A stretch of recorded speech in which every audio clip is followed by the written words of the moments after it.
నమస్తే. పడవకు చిల్లు పడితే అందరం మునుగుతాం. ఏదైనా సమస్యలుంటే నా దృష్టికి తీసుకురండి. పార్టీ లైన్ దాటొద్దండి. క్రమశిక్షణతో మెలగండి. ఎవరంతకు వారు సొంతంగా మీడియా ముందుకు వచ్చి మాట్లాడొద్దండి. మీటింగులు పెట్టుకోవద్దండి.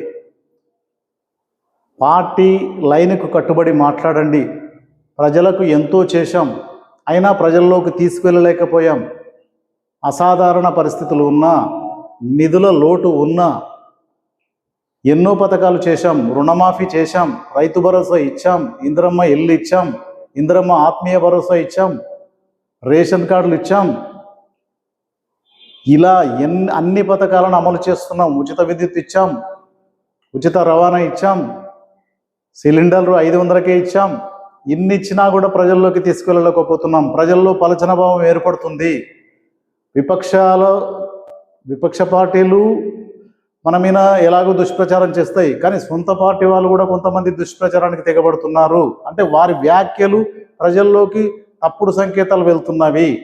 ఇవి సరిదిద్దుకోండి. ఒకవేళ సరిదిద్దుకోకపోతే అందరం మునుగుతాం. ఇది ముఖ్యమంత్రి గారి మాట. ఎక్కడ? Hyderabad CLP meeting. ఇందులో ఎమ్మెల్యేలు, ఎమ్మెల్సీలు, మంత్రులు, ఉప ముఖ్యమంత్రి, ముఖ్యమంత్రి, ఈ తెలంగాణ రాష్ట్రానికి కాంగ్రెస్ బాధ్యులు ఇన్ఛార్జు దీపాదాస్ మున్షి గారు, ఇక వివిధ రకాల నాయకులు అందరి సమక్షంలో ముఖ్యమంత్రి గారు ఈ విధంగా వ్యాఖ్యలు చేయడం జరిగింది ఎమ్మెల్యేలను, ఎమ్మెల్సీలను ఉద్దేశించి. ఎందుకు చేయాల్సి వచ్చింది? ఈ మధ్యలో వరుస సంఘటనలు జరుగుతున్నాయి. 8 మంది సపరేటు మీటింగ్, అంటే ఐటీసీ హోటల్లో 8 మంది మీటింగ్ అయ్యి ఒక 2 మంత్రుల మీద బాహుటంగా వ్యతిరేకత వ్యక్తం చేయడం కానీ, మునుగోడు ఎమ్మెల్యే వారి నియోజకవర్గంలో ఒక సంచలన వ్యాఖ్యలు చేయడం కానీ, అలాగే తీన్మార్ మల్లన్న అనే వ్యక్తి కులగణన విషయంలో బహిరంగంగానే నిరసన వ్యక్తం చేయడం, ఆ పేపర్లను కాల్చిపడేయడం, కులగణన ఇది తప్పుల తడక ఉందని చెప్పడం, ఇలాంటి వరుస సంఘటనలు. అంటే ప్రజల్లో మనం ఎంత చేసినా, ఇలాంటి ఎవ్వరు చేయలేని పనులు మనం చేసినా కూడా ప్రజల్లోకి ప్రచారానికి తీసుకెళ్ళలేకపోతున్నాం. ఎవరంతకు వాళ్ళు నిమ్మకు నీరెత్తినట్లు ఉంటున్నారు. ఎవరంతకు వాళ్ళు ప్రభుత్వాన్ని విమర్శిస్తున్నారు. ఇది పద్ధతి కాని చర్య, గీత దాటితే చర్యలు తప్పవు అని కొంతవరకు ఘాటుగానే విమర్శించడం జరిగింది. అయినా కాంగ్రెస్ సంస్కృతి ఇప్పుడు గీత దాటడము, ఎవరంతకు వాళ్ళు మాట్లాడడము, స్వేచ్ఛ ఉన్న పార్టీ. దేశంలో అత్యధిక స్వేచ్ఛ ఏ పార్టీకి ఉందంటే అది కాంగ్రెస్ పార్టీకి. దాంట్లో ఎవరు మాట్లాడకపోతేనే సంచలనం, ఎవరు మాట్లాడినా సంచలనం అనేది కాదు. ఇంకా ఇప్పుడు చాలా కంట్రోల్గానే ఉంది అనుకోవాలి. 1 ఇయర్ అవుతున్నా కూడా ఎవరు ఏమనకుండా ముఖ్యమంత్రికి వ్యతిరేకంగా కానీ, మంత్రులకు వ్యతిరేకంగా కానీ, ఇలాంటి నిన్న మొన్నటి వరకు 1 ఇయర్ వరకు కాముషగా జరిగిందంటేనే అదొక సంచలనం. ఒకరి మీద ఒకరు విరుచుకుపోవడము, అధిష్టానం దగ్గరికి వెళ్ళి కాంప్లైంట్ చేసుకోవడం, ఇది మొదటి నుండి కాంగ్రెస్ సంస్కృతి ఇది. కానీ ఇప్పుడు కొంతవరకు కూల్గా ఉంది, ఈ మధ్యలో లేచింది. ఈ మధ్యలో విషయాలకే ముఖ్యమంత్రి చెప్తున్నారు. ఇప్పుడు రాబోయే స్థానిక సంస్థల ఎలక్షన్లు ఉన్నాయి. దీనిని 80-90% మనమే గెలుచుకోవాలి. ముఖ్యంగా దీనిలో ఏకగ్రీవమయ్యేటట్లు చూడండి.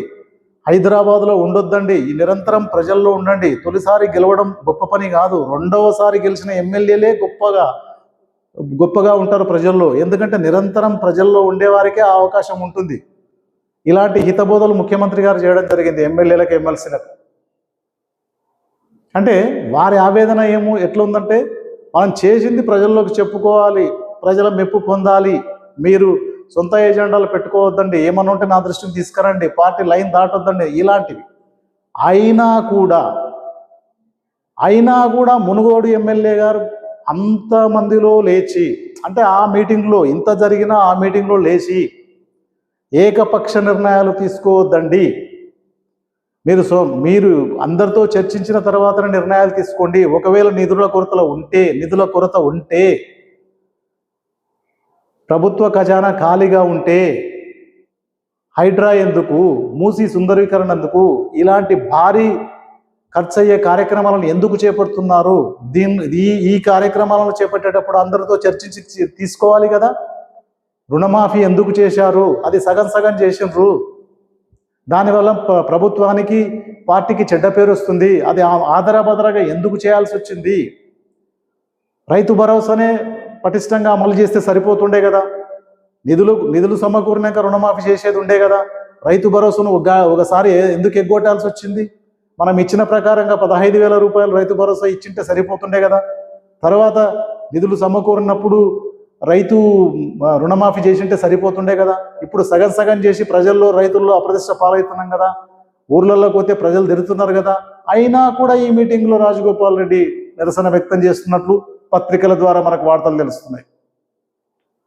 ఇంకా వెనుక ఉన్న కొంతమంది ఎమ్మెల్యేలు మా బిల్లులకు అంటే ఎమ్మెల్యేలు బిల్లులు పెడితే కూడా కమిషన్లు అడుగుతున్నారు. మా బిల్లులు సంవత్సరంగా అసలు చేయట్లేదు, మేము సిఫారసు చేసిన బిల్లులను అసలు పట్టించుకోవడం లేదు. బాహుటంగానే కొంతమంది ఎమ్మెల్యేల నిరసన. అంటే దీనికి గుసగుసలేంటి? మొన్నటి వరకు వాళ్ళు మీటింగ్ పెట్టుకున్న సారాంశం కూడా అదే. మా బిల్లులు పంపించినా కూడా 12% కమిషన్ అడుగుతున్నారు. ఎన్ ట్యాక్స్ అని, బి ట్యాక్స్ అని, ఇంకా ఏదో ట్యాక్స్ అని. ఇదేంటి?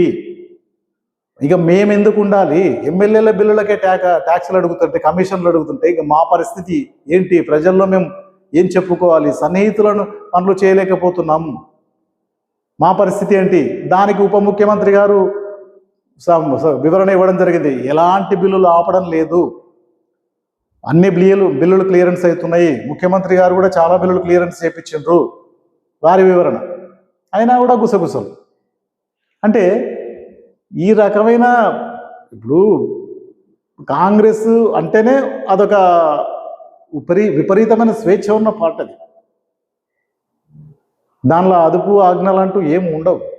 చూడాలి మరి ఇప్పుడు ముఖ్యమంత్రి గారు చెప్పినట్లు వీళ్ళంతా కంట్రోల్గా ఉంటారా, మళ్ళీ ఎవరంతకు వాళ్ళు రెచ్చిపోతుంటారా? ఇప్పుడు అనిరుద్ధ్ రెడ్డి గారి విషయం తెలిసిందే. వాళ్ళు 8 మంది మీటింగ్ పెట్టుకుని ఎవరి మీద టార్గెట్ చేసిండ్రు? పొంగులేటి శ్రీనివాసరెడ్డి గారి మీద. మా జిల్లాలో అంటే ఉమ్మడి పాలమూరు జిల్లాలో భూముల గురించి రెవెన్యూ రికార్డులు తారుమారు అయ్యే విషయంలో పెద్ద ఎత్తున ఆరోపణలు చేయడం పొంగులేటి శ్రీనివాసరెడ్డి గారి మీద. వీరు ఒక రకంగా విడుచుకుపడ్డారు వాళ్ళు. దానికి ఎలాంటి చర్యలు లేవు. అదొక సమస్యనే కానట్లు ఇప్పుడు ఏదో మీటింగ్ పెట్టేసి ఇచ్చేస్తున్నారు. మరి భవిష్యత్తులో ఇలాంటివి జరుగుతాయా చూడాలి. ముఖ్యమంత్రి గారి ఆదేశం ఎట్లుంటుంది? కఠిన నిర్ణయాలు తీసుకుందామంటే అది కూడా ఇరకాటంలో ఉన్న పరిస్థితి. ఎవరి మీద నిర్ణయాలు తీసుకోవాలి? ఇప్పుడు ఈరోజు 10 మంది అవుతారు, రేపు 20 మంది అవుతారు. ఇలా నిర్ణయాలు తీసుకోబోతుంటే మెజారిటీ అదొక ప్రాబ్లం అవుతుంటుంది. కాబట్టి ఇలాంటివి సూచనల వరకు కొంతవరకే ఉంటాయి, నడిచేది నడుస్తుంటుంది. కానీ ఇప్పటికైనా కంట్రోల్ ఉంటారా? ముఖ్యమంత్రి గారు చెప్పినట్లు అత్యధికంగా మన ఏకగ్రీవాలు స్థానిక సంస్థలు ఏకగ్రీవాలు చేపిస్తారా? పార్టీ లైన్ కట్టుబడి ఉంటారా? ఆ 2 మీటింగ్లను జయప్రదం చేయమని ముఖ్యమంత్రి గారి సూచనను అమలు చేస్తారా? ఇవన్నీ భవిష్యత్తులో చూడాలి ఏ విధంగా జరుగుతాయనేది.